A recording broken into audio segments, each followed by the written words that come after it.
اب یہاں ایک ایک آپ ایک ایک مریض کے اوپر جو ہے جب کیمرہ لگا ہوا ہوتا ہے، ایک ایک کمرے کے اندر اتنے کیمرے ہوتے ہیں، آپ کچھ بد لحاظی کر ہی نہیں سکتے ہیں۔ کیا آپ کا کیا خیال ہے کہ ایک آئی سی یو کے اندر جو ہے وہ 100 سے زائد عملہ ایک شفٹ میں کام کر رہا ہوتا ہے، کیا اس میں سے ایک بھی باضمیر نہیں ہوگا جو ایسا نہیں ہونے دے گا؟ کتنی غلط بات ہے، آپ کتنی غلط باتیں پروموٹ کرتے ہیں لوگ، اور بول جاتے ہیں اس طرح سے، جیسے میں حیران ہوتی ہوں سن کے۔ ایسا بالکل بھی نہیں ہو رہا ہے، کہیں پہ بھی نہیں ہو رہا ہے کہ لوگوں کو مارا جا رہا ہے، ان کو وینٹیلیٹر ہائی پریشر دیا جا رہا ہے، نہیں دیا۔ ہاں، وینٹیلیٹر کے نہ ہونے سے لوگ ضرور مر رہے ہیں، وہ اس لیے مر رہے ہیں کہ ہر کنٹری میں وینٹیلیٹر کی تعداد 10 سے 12 ہے، کہیں 15 ہے، کہیں 16 ہے، کسی ہاسپٹل میں صرف 10 ہیں۔ اگر وہاں پہ 50 مریض آ جائیں گے تو آپ کو فیصلہ کرنا پڑے گا کہ آپ نے کون سے مریض کو بچانا ہے۔ اور ہم نے یہ بھی کیٹیگری انٹرنیشنل لیول پہ کی تھی کہ وہ لوگ بچائے جائیں گے جو جوان ہوں گے، بوڑھوں، جوان اور بچوں کو بچایا جائے گا، بوڑھوں کو نہیں بچایا جائے گا۔ اور برازیل کے اندر، اٹلی کے اندر ایک وقت ایسا بھی آیا تھا، لوگوں نے کہا تھا ہم 60+ لوگوں کو نہیں بچا پائیں گے، اور اس لیے کہ ان کے پاس وینٹیلیٹرز نہیں تھے۔ انہوں نے ایک وینٹیلیٹر سے 4 لوگوں کو انٹرٹین کیا ہوا تھا۔ تو یہ ساری جو ہے وہ ایک جب آپ جنگ کے اوپر ہوتے ہیں تو آپ کو اپنے محاذ کے اوپر فائٹ کو طے کرنا پڑتا ہے، اور ہم اس طے کرنے کے لیے ہم ان جیسے لوگوں کو جو ایسی بدخبریاں پھیلاتے ہیں اور لوگوں کے بارے میں بدگمانیاں پھیلاتے ہیں، ان سے ہم مشورہ نہیں کریں گے، ہم مشورہ اپنی ٹیم سے، اپنی جیسے لوگوں سے کریں گے۔ یہ مجھے کہنا پڑ رہا ہے، یہ غلط بات ہے جو اس عورت نے کہی ہے کہ لوگوں کو مارا جا رہا ہے اور گھر میں بیٹھ کے یہ کیجیے وہ کیجیے، اور اینٹی بایوٹک دیجیے۔ وائرس میں کون، وائرل انفیکشن میں کون اینٹی بایوٹک دیتا ہے؟ کوئی بھی اینٹی بایوٹک نہیں دیتا۔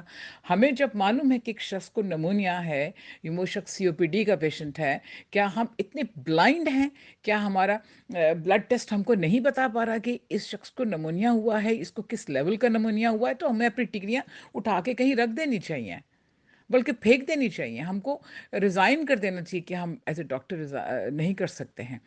آپ یہ کیوں نہیں مان لیتے کہ یہ پہلے یہ صرف سمجھا گیا کہ یہ ووہان کا انفیکشن ہے، وہیں پہ رہے گا، لیکن اس کے بعد وہ ایپیڈیمک ہوا، اور 11 مارچ کو WHO نے اس کو پینڈیمک ڈکلیئر کیا۔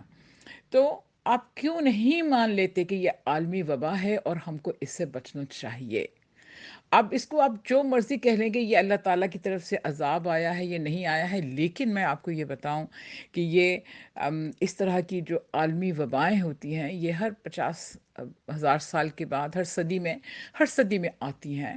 آپ انسانوں کو پرکھنے کے لیے آتی ہیں، ان کے رشتوں کو پرکھنے کے لیے آتی ہیں، ان کے اخلاق کو پرکھنے کے لیے آتی ہیں، آپ کے سسٹم کو پرکھنے کے لیے آتی ہیں، اور ایک نیا چینج لانے کے لیے آتی ہیں۔ آپ یہ دیکھیں گے کہ آپ کی جو پوری دنیا ہے، اب یہ برقی دنیا بدلنے والی ہے، کی دنیا میں جانے والی ہے۔ تو اس چینج کے لیے ایک ایسا جو ہے تھرلنگ جو ہے وہ موقع آنا ہی چاہیے تھا، جس کی وجہ سے ایک دم سے تبدیلی واقع ہو گئی۔ تو ہم کو ہم کو کھلے ذہن اور دماغ سے ہر بات کو دیکھنا چاہیے۔ یہ کہ میں نے پانی پیا اور میں نے یہ زمزم پیا اور یہ ہو گیا، ہر چیز کی اپنی جگہ پہ ویلیو رکھنی چاہیے۔ ہر بات کو دجالی اور ہر بات کو سہوانی اور جو ہے وہ انٹرنیشنل سازش اور یہودیوں کی سازش، خدا جانے کیا کیا۔ اگر آپ اپنی تعلیم کو، اپنی فکر کو اتنا تیز ممیز نہیں کر سکتے ہیں کہ آپ ان کا مقابلہ کریں، تو آپ الزام لگانا بھی چھوڑ دیجیے۔ اس لیے کہ معاف کیجیے گا، ایسے لوگ جو اتنی بڑی بڑی کی باتیں کرتے ہیں، ان کی 90% زندگی کے اوپر یہودیوں ہی کا راج ہوتا ہے، انہی کا پیسہ، انہی کی دریافت اور انہی کی چیزیں وہ استعمال کر رہے ہوتے ہیں۔ تو اگر آپ میں اتنی خودداری، اتنی انا ہے، تو جنگلوں میں جائیے، پھر وہیں پر یہودیوں کی کوئی چیز آپ کو ایسی نہیں ہوگی جو آپ استعمال نہیں کر پائیں گے۔